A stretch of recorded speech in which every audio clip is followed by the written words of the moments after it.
Muse is a relatively new villain in the pantheon of otherwise aged Daredevil problem children. Most of the villains you normally hear about associated with Daredevil, like Kingpin, Bullseye, Stiltman, Owl, or I don't know, did I already mention Stiltman? Wish he was in the MCU. Anyway, most of these villains have decades of appearances under their belt. Most of them have debuted in the late 60s throughout the 70s and 80s. Muse made his comic book debut in 2016. Muse's motif as a villain is that he is a psychopathic serial killer artist whose art is staged within the gruesome killings he commits and the crimes he perpetrates.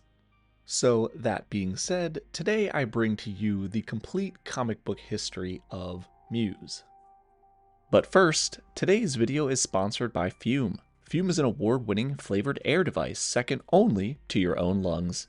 Fume is a premium product that is not a vape and contains no nicotine or vapor. And because it doesn't use any batteries, it's always ready whenever you are. It allows you to draw flavored air in for a refreshing change of pace to your normal air. Fume is a great alternative tool that helps you form better habits in your day-to-day life, and frankly, it's part of a new movement aimed towards bettering ourselves, and flavored air is shown to be twice as effective at helping people stop bad habits. I myself have recently cut my day-to-day vices, including vaping, and this has been a great alternative for me. It comes in a wide variety of flavor cores made with natural plants which have passed rigorous toxicology studies, so you know they aren't harming you, and they are backed by doctors in the US. My personal favorite flavor core is orange vanilla. We all have habits we want to quit, like my wife, who leaves her shoes in front of the door to the literal shoe closet. And frankly, I don't know if Fume can help that, but it has helped thousands of people with their bad habits already. So if you're ready to kick your bad habits, go to tryfume.com/keyissues or scan the QR code and use key issues to get your free Fume topper when you order your journey pack today. Thanks again to Fume. Now let's get back to the video. Muse made his first comic book appearance in Daredevil Volume 5, Issue 11, written by Charles Soule and drawn by Ron Garney. Now, Charles had been writing both Daredevil and the Inhumans for a period of time around 2015, and this character's origin was tied to the mythos of both. Coming off the heels of Mark Millar's Eisner-winning run, Charles shifted quite a bit of stuff up. First and foremost, Daredevil was back in New York after spending part of the last run in San Francisco. He was also now working in the DA's office as a prosecutor instead of a defense attorney, sort of aligning his dual personas. He was bringing characters to justice by night as Daredevil and putting bad guys away in jail during the day as Matt. He also had a new Asian American sidekick, Samuel Chung, aka Blind Spot, whose suit makes him nearly invisible to opponents, and who fought to defend his home turf of Chinatown instead of Daredevil's Hell's Kitchen. So Blind Spot kinda is taken under Daredevil's wing, kinda training him to be a hero. Okay, on to Muse. Muse was first shown in issue number 11, but in the previous issue, Matt had received an invitation to a shrine of Daredevil that they have in Hell's Kitchen, where people often leave Daredevil requests for things to investigate. Matt and Blind Spot arrived at a loft to find a mural painted in blood, 113 separate people's blood to be specific. In issue 11, Matt is tasked by his new boss, the Hawk, to begin investigating the mural due to its close ties of death to Councilwoman's niece. The property owner where it was found was attempting to charge people to come in and look at the mural, which is promptly shut down by Matt's DA's office. When the property owner went back in, he saw that the painting had been defaced with the message, "You're only as good as your last performance," and an address below. Matt travels with Sam to the address to find a number of dead Inhumans, all posed in various ways like an art gallery. Matt hears a heartbeat from the adjacent roof, makes up a phony story to separate from Sam, who doesn't know that he's secretly Daredevil, changes and races to the adjacent roof. There he confronts a new serial killer, asking if he liked his work. Muse introduces himself and Matt attempts to interrogate him, losing a baton in the process.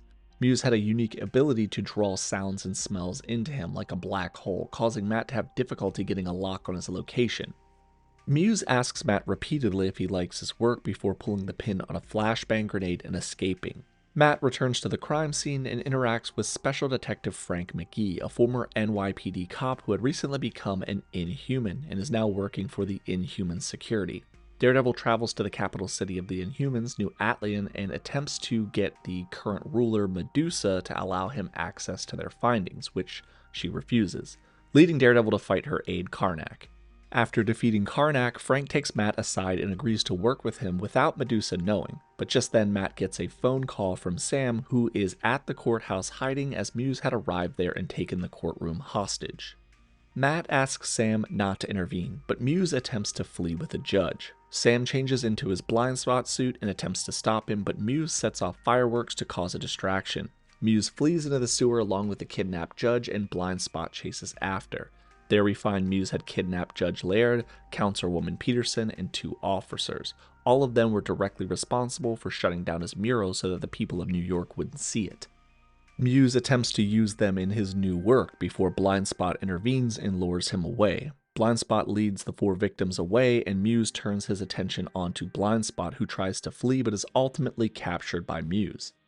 I should also probably mention at this point that they never actually call him Muse initially here. The tabloids and Daredevil went to calling him Vincent Van Gogh. Daredevil focuses on these city sounds and looks for an area where all sounds and smells are essentially vacant. It's there he finds Muse's art gallery, or garret. Muse has been keeping his victims alive to continue being experimented with while creating hideous art out of them. Matt arrives and fires another baton at Muse, who easily bats it away. He then shoves his fingers into Blind Spot's eyes, blinding him before attempting to flee from Daredevil. Daredevil catches him and the 2 battle, however Muse gets the upper hand on him and nearly escapes before being captured by Frank McGee and the multiple Inhuman security officers. Daredevil pulls off his face to reveal whatever the hell this nightmare fuel is, and Muse is brought to New Atlian where he is imprisoned. Now, at this point, Marvel stops relaunching series as regularly and kind of returns back to their legacy numbering system. So starting in issue 596, Matt wins a groundbreaking Supreme Court victory, legitimizing superheroes and their role in the legal system. However, no sooner than that occurring, Wilson Fisk was elected as mayor to New York City and outlawed vigilantism, aimed primarily at the vigilantes that had wronged him, specifically Daredevil. Fisk demands that Daredevil be brought in, and the cops chase him on live TV. This broadcast is shown in Muse's prison cell in New Atlian, which prompts Muse to want to break out of the facility, which he does, killing multiple security guards in the process. Muse returns to New York City and begins setting up new murals, all depicting various costumed heroes who operate in New York City. Fisk views these murals as the first flames of a potential inferno of an uprising against his anti-vigilante agenda within the city. Fisk arranges for various members of the criminal underworld to take over key functions while Matt investigates Muse. Muse corners 2 women who ask him for selfies, and he is about to attack them before the cops attempt to arrest him. Muse kills those cops immediately. Fisk then blames this, of course, on vigilantes and not on Muse. Matt attempts to find Muse in the way he had previously found him, by drowning out all the noise in New York City and focusing on the absence of sounds and smells, looking for the same black hole he used to find Muse the last time. However, it didn't work. Matt is too mentally focused on Kingpin's shenanigans. Blind Spot, whose eyesight had been returned to him in China through a pact between his mother, Lei Wu, and the Hand's beast entity, come to Matt to tell him that he's going after Muse himself. Matt attempts to reason with Kingpin and not send any more cops at him, which goes about as well as you can expect considering Kingpin does not care about Matt's opinion at all.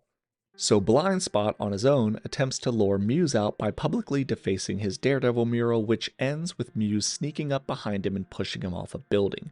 Meanwhile, Matt assembles various heroes in New York City to bring the fight to Kingpin so he can then go on to focus on Muse. Their plan was to ambush Kingpin while he's at a meeting with all these various criminal overlords he's carving up the city with, and stall them until the cops can arrest them all properly, allowing the city to prosecute him and impeach Fisk. Muse and Blind Spot battle, and Muse easily has the upper hand on him, mocking him as they fight. However, as Blind Spot faces certain death, the beast entity within him emerges and begins to beat the ever-living shit out of Muse.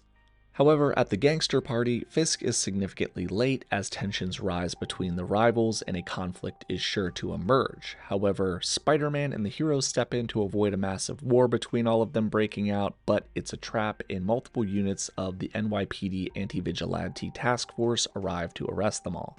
Muse and Blind Spot's battle continues, with the beast entity demanding that Blind Spot kill Muse as a sacrifice, or like you could consider it as maybe pay for giving Blind Spot all this extra power and also, returning his eyesight. Blind Spot denies the beast, but Muse, effectively beaten, chooses to walk into a flaming pile of debris and end his own life on his own terms, lamenting that he wouldn't be able to create art anymore. Alright, this little segment here has nothing to do with Muse, but we're here and we're talking about this stuff, so Matt as Daredevil ends up hunting down Kingpin in that attempt to bring him justice, and Kingpin's able to defeat him with some trickery. Daredevil's apprehended then. However, Fisk is at a big rally to tell everybody how he cleaned up NYC by capturing multiple villains and heroes in one night, but he's shot full of arrows by a bunch of ninjas from the Hand. With Fisk critically injured, the power of Mayor became Matt's. He eventually stopped the Hand siege and quit working for Fisk, and I don't want to spend too much time discussing that in this video about Muse, but it's cool. Now, the last part of this video is going to be a bit incomplete, and I'm sorry. The main reason for that is that I wanted to get this video out to you so that you could learn about Muse and the latest story he's involved in, because it's still ongoing. Muse is featured as one of two primary antagonists in the new miniseries by Erica Schultz and Paulo Siqueira. It's called Daredevil Unleash Hell. This series focuses on a Daredevil, but not the one you might be thinking of. Marvel currently has two active Daredevils, Matt Murdock and Elektra Natchios. This story is not complete, so I wanted to loosely skim what we know rather than cover the entire plot, because it does feature the debut of the second Muse. That's right, there are two. This story focuses on Elektra, who I will be referring to as Daredevil, considering that's what she goes by right now. Muse's spirit is residing in Hell when it begins to somewhat commune with an NYC art student named Morgan Whittier, who has been unknowingly reaching out to Muse in Hell. After Daredevil destroys a drug factory, Muse's soul escapes from Hell through Hell's Kitchen. It's explained that Hell's Kitchen is where the fabric between realities is weakest. Muse bonds with this woman Morgan, and she begins to exact revenge on those who have criticized her artwork, as well as becoming empowered by Muse's abilities. It's actually pretty enjoyable so far, but since it's not complete, I didn't want to cover it too much right now. Now, as for regular Muse, that's pretty much it for his history. Despite not being named as an Inhuman, he certainly appears to be one with his enhanced speed and strength. When he was alive, he was a formidable foe, able to nullify Matt's advantages by creating this black hole, but even now in death, he appears to be able to bond with others and bestow his powers onto them. Only time will tell how much carnage this character is able to wreak on Matt, Elektra, and other heroes in the Marvel Universe. And that is about it for the complete history of Muse. I hope you learned a lot, and if you did, remember to hit that subscribe button and check out our latest videos on the screen now. Remember to like the video. It helps the reach for more comic book fans to hang out with us.